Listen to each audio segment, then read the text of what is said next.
You're such an asshole. How you kids doing? I had to do a little bit of research for this, and it's so funny when you can stereotype and say, "I bet you X, Y, and Z," just assuming people the worst of human beings. They're lazy, they're narcissistic, they're egotists, and be right like 98% of the time. Oh, it's a hippie guy from the 70s who came up with an idea. I wonder if he's lazy. Wonder if he just doesn't want to work. I wonder if he wants to sit in academia for his entire life. But enough about Noam Chomsky. Someone sent that one to Ryan Stone. He still worships Noam Chomsky. Hi, Aaron. Please keep me anonymous. I'd like you to do a video on the concept of RBE, resource-based economy. I recently saw this idea in a series of films called Zeitgeist and wanted your take on it. I'll provide a link. But what a resource-based economy basically advocates, tell me if this sounds familiar, boys and girls, the elimination of money and private ownership and economic priorities aimed at the human condition. Sounds awfully familiar, doesn't it? No, it's not familiar. It's the exact same thing as communism. Let me explain something to you about, I was going to say academics, but it's just communists in general, whatever the variety and flavor, Democrats, socialists, hardcore, Leninist, Marxist, feminist, racial motivated, land redistribute. They specialize in always putting a new coat of paint on stealing people's money. That's it. They try to dress it up. This is where the academic segment comes in. They try to come up with fancy words. Look at nearly all of the liberal arts of the social, especially the social sciences. It is all made up words and concepts out of whole cloth simply to create very obfuscating and obtuse reasons and rationales to just try same old communism. And I don't care how nice a hood you put on the car and it's got you pop over in the engine, there it is. It's communism. Oh, but you see, we came in. No, you didn't. You're just an academic who doesn't want to work. That's it.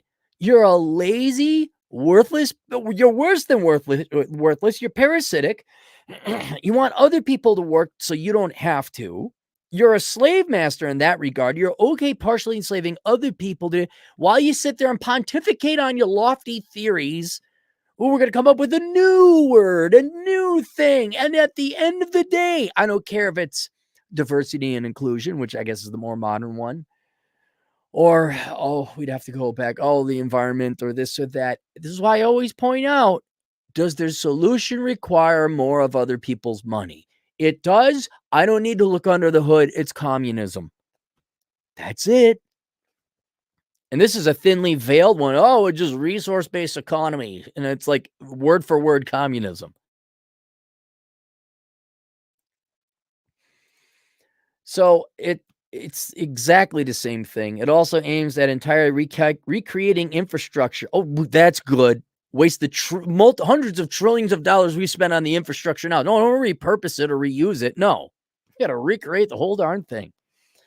And culture, right, because screw people's choices and desires, right? We got to eliminate culture to make more environmentally friendly, sustainable cities to equally distribute resources amongst all humanity. Okay, who's going to go dig up the sand? Who's going to go do it? In short, the supposed new economic theory sounds the same as pure communism. It is, with the only real notable difference being that instead of human labor, use autonomy, which theoretically improves the human condition. Autonomy? You mean AI, automatic machines, robotics, or do you mean we autonomously, like unbeknownst to other people, we're autonomous to people? What, we work in secret? No one's working. We're not going to get up. What did the stimmy checks just prove to everyone? Hey, if you pay people not to work, they won't.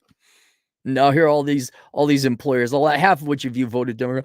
We can't find employees. Yeah, go run your flower shop.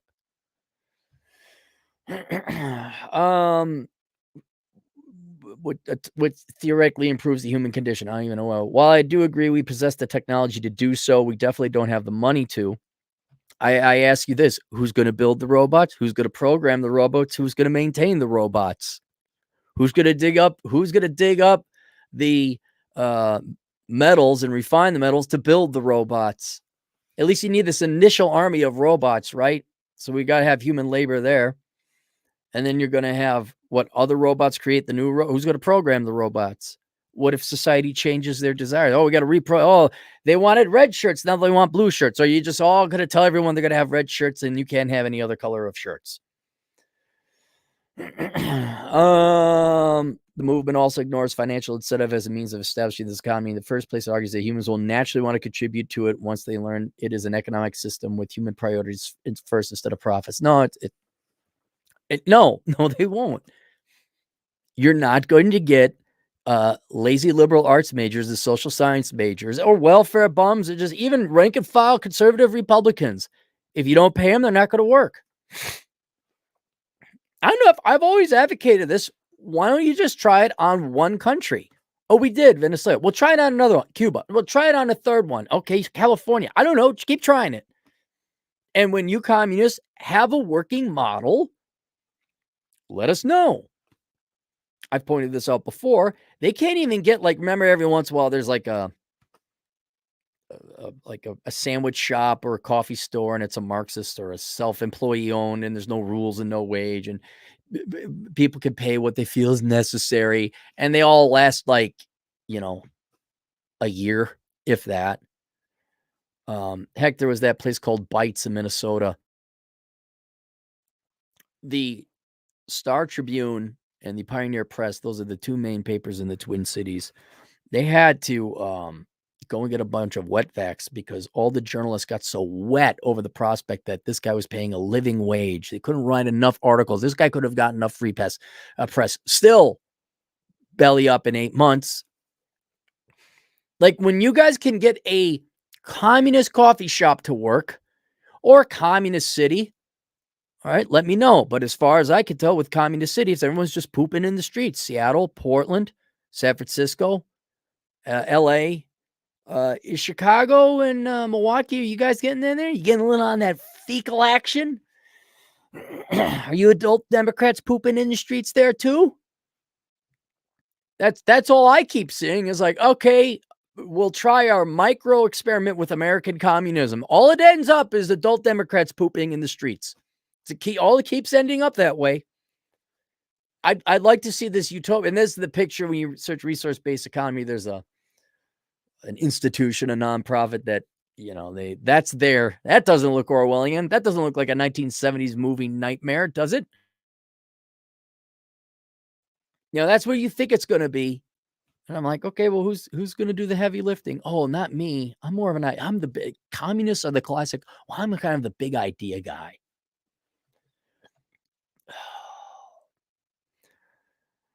This part sounds very familiar to Marxist theory. Completely ignores the fact that capitalism financial incentive is what led to the technology to have the autonomous labor force. I think you mean automated labor force they seek in the first place. Yeah, you have to. It's very simple. Remove money from the formula in any kind of analysis. You require people give up their finite lives for no compensation, for no guarantee that other people are going to invest their time in them and do what they want. And that's where money comes in. You want me to do something? Well, you better pay me this thing called money, because with that money, I can essentially, you can't force anyone. People could always refuse your money, but the money essentially heavily incentivizes, for lack of a better word, forces people to transfer their labor to you in the form of productions and goods and services. And just look, don't overthink Marxists. Don't overestimate them.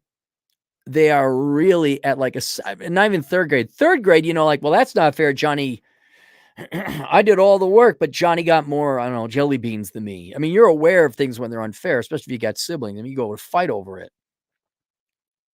Your Marxists cannot get over a second grade logical problem. And they'll expend their entire lives pursuing professions and careers. You can't call them that. fields in academia and the nonprofits trying to make this dream come true, and they'll waste their entire life avoiding work. They will, ironically, they will work way more trying to avoid work, living a socialist dream or utopia, trying to make that become a reality. And then there'll be a 78-year-old spinster, like many of the baby boomers are. All the hippies now are dying off. Like, well, that was your life. Yay, you were a hippie. And you didn't get the hint in the 80s that, hey, maybe capitalism works. A little more background information on this movement. The primary reason for advocating this over a capitalism and monetary system is that no matter what form of economic theory is applied, it inevitably leads to corruption. Their example of this is capitalism, as all the US dollar is based on debt and not actual physical commodity, and what international bankers keep this cycle up for their own self-benefit. Well, no, in some way they are right here. Any economic system is open to corruption. Like, the perfect example of socialism, even though it was in a capitalist economy, the perfect example of socialism was when we bailed out the banks. Socialists say that's capitalism. No, capitalism would be letting them just die, let them go bankrupt. That would be what did we do? We printed off money, or we borrowed money, and the government bailed them out. You don't bail out anyone. That was a socialist move. That'll make most socialist heads explode. But yeah, no economic system, no form of government is immune to corruption. I mean, obviously Venezuela is very corrupt. The Chinese are horrendously corrupt. I don't know how corrupt Cuba was. And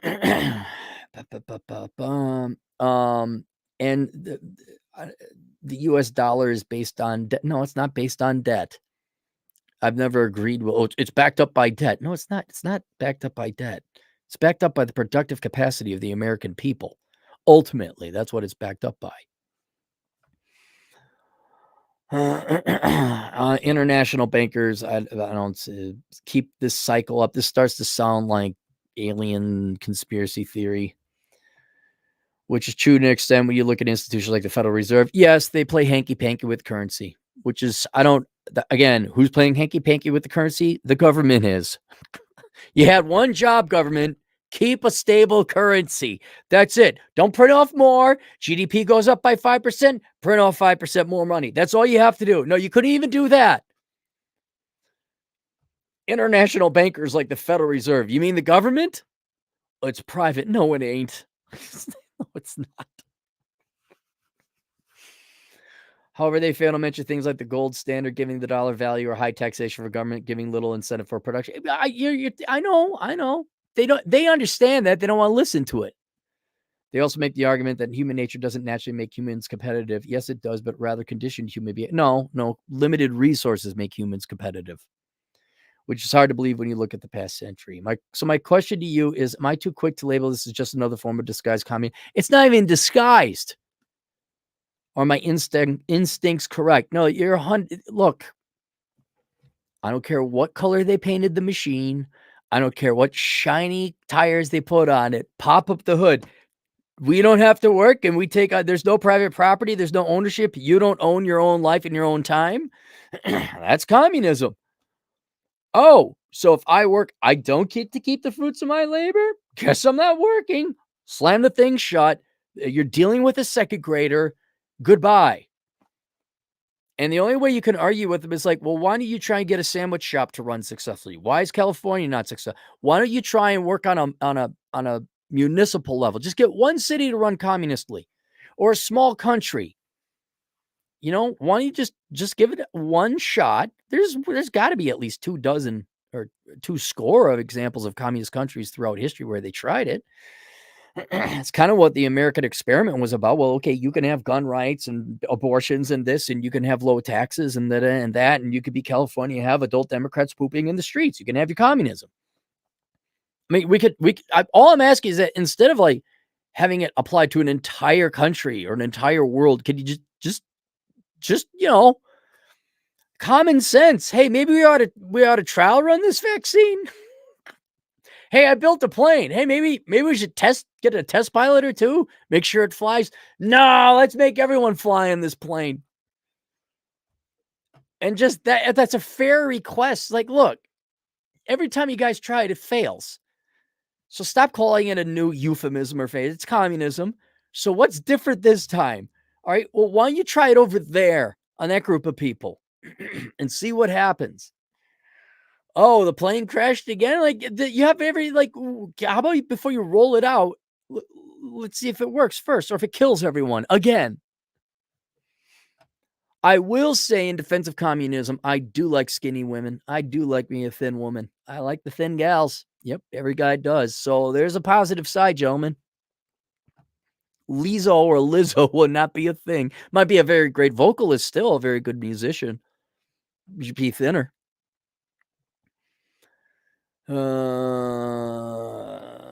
This sounds like an ideal world type of philosophy that leaves a lot of important variables out in the top.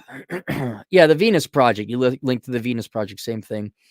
Top of that, suspicious amount of similarities between BRE and Marxist theory. Like, okay, so if you go to the Venus Project, it's headed up by what I guess is the widow of the guy who started it back in the day. The last video they got, I think, is from 2016. The lady in charge of it is an artist. She's not an engineer. She's not, and all they have is pretty billion designs with computer graphics. That's it.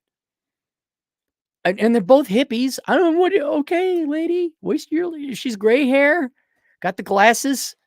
All right, there's your stand. That was your life. There you go. You could have been thin. You could have been svelte. You could have been a cougar. You could have been an engineer. Could have been a doctor. You could have done all these. Could have been a mom. You could have been anything, but you chose just to be another washed up hippie. Congratulate. Oh, advocating death, essentially.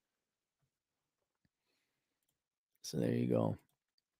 Let's go to the super chats if there are any.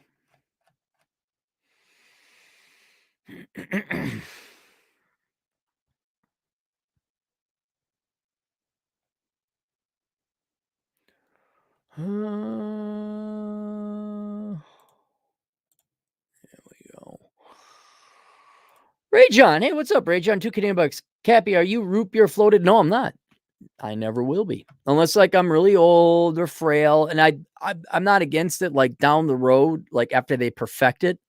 Like when you know, oh, you get it and it works. Not, oh, you need a booster every 2 months. No, that's a treatment. No. When the myocarditis and the other problem, we got that all squared away. I appreciate you Australians being guinea pigs for the rest of us. I appreciate all you Americans volunteering for this great medical experiment. I'm going to wait till the new and improved version comes on. I'm glad you guys are all hopping on that first plane the Wright brothers built. I'm going to wait until it's a little less rickety. And then it's like, oh, okay. And who knows? I'm pretty sure I had it. So maybe my autoimmune, but it's about, I'm due for a tetanus shot. I'm going to do for diphtheria. I should contact the candidate.